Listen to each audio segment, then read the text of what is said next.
नमस्कार किसान भाइयों, एमडी किसान पॉइंट यूट्यूब चैनल में आपका स्वागत है। किसान भाइयों, धान खरीदी के लिए सरकार का बड़ा ऐलान। धान खरीदी की तारीख की घोषणा 31 रुपये प्रति क्विंटल के हिसाब से होगी धान की खरीदी। जी हाँ किसान भाइयों, किसानों को न्यूनतम समर्थन मूल्य मिल सके, इसको लेकर सरकार द्वारा किसानों की उपज न्यूनतम समर्थन मूल्य यानी एमएसपी पर खरीदने के लिए सरकार ने बड़ी घोषणा की है। जी हाँ दोस्तों, राज्य सरकार ने किसानों को एमएसपी पर धान खरीदने के लिए बोनस भी दिया है। इस कड़ी में छत्तीसगढ़ सरकार ने खरीफ विपणन वर्ष 2025-26 के लिए समर्थन मूल्य पर धान का उपार्जन की विस्तृत नीति घोषित कर दी है।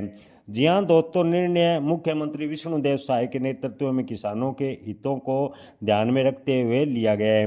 खाद्य विभाग की सचिव श्रीमती रीना कंगाले ने जानकारी दी है कि धान की खरीदी 3100 रुपये प्रति क्विंटल की दर के हिसाब से छत्तीसगढ़ सरकार खरीदेगी। इसके अलावा धान का जो खरीदी का कार्य है वो 15 नवंबर 2025 से 31 जनवरी 2026 तक किया जाएगा। इस वर्ष प्रति एकड़ की अधिकतम 21 क्विंटल धान खरीदा जाएगा। छत्तीसगढ़ में धान खरीदी का संपूर्ण कार्य आपको बता दें कि छत्तीसगढ़ राज्य सहकारी विपणन संघ के माध्यम से किया जाएगा। सार्वजनिक वितरण प्रणाली हेतु चावल की उपलब्धता सुनिश्चित करने के लिए nodal agency Chhattisgarh state civil supplies corporation limited होगी। धान की खरीदी केवल उन्हीं प्राथमिक किसानों किसान समितियों और लैब्स के माध्यम में से होगी जो मार्क फेड और कंप्यूटरीकरण कार्यक्रम से जुड़ी होगी। प्रदेश के सभी जिलों में विगत वर्ष संचालित 2739 केंद्रों और नए स्वीकृत केंद्रों के माध्यम से खरीदी होगी। इसके साथ ही 55 मंडियों और 78 उप मंडियों में धान उपार्जन केंद्र के रूप में बनाया गया है। जी हाँ दोस्तों, आपको बता दें कि धान खरीदी के लिए आवश्यक साख सीमा की व्यवस्था मार्कफेड द्वारा राज्य शासन के निर्देशानुसार की जाएगी ताकि किसानों को समय पर भुगतान उसके भुगतान में कोई देरी ना हो।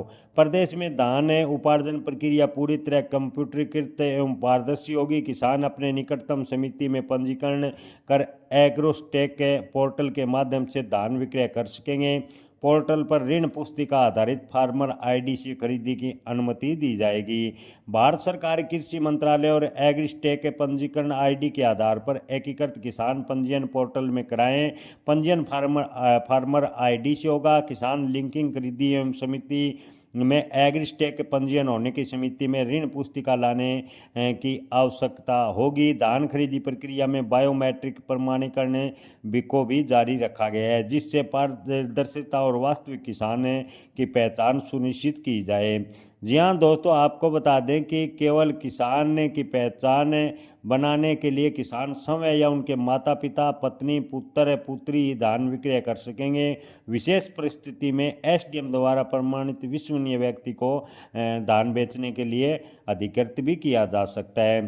धान खरीदने के लिए किसानों को टोकन जारी किए जाएंगे। नियंत्रण और व्यवस्थित प्रक्रिया अपनाई जाएगी। सीमांत व लघु किसानों को 2 टोकन और दीर्घ किसानों को 3 टोकन दिए जाएंगे। अंतिम दिन नई पर्ची जारी नहीं होगी और शाम 5 बजे तक धान खरीदी उसी दिन की जाएगी। धान की खरीदी 50:50 में नए और पुराने जूट के बोरे में की जाएगी। नए जूट के बोरे मार्कफेड द्वारा जूट कमिश्नर कोलकाता से लिए जाएंगे। पुराने वारदानों का उपयोग धान खरीदी में नहीं होगा। जी हाँ दोस्तों, आपको बता दें कि धान खरीदी के लिए छत्तीसगढ़ सरकार ने 3100 रुपये न्यूनतम समर्थन मूल्य तय किया है और खरीदी की बात करें तो 15 नवंबर से 31 जनवरी 2026 तक एमएसपी यानी न्यूनतम समर्थन मूल्य पर छत्तीसगढ़ सरकार धान खरीदने जा रही है। जय किसान, धन्यवाद।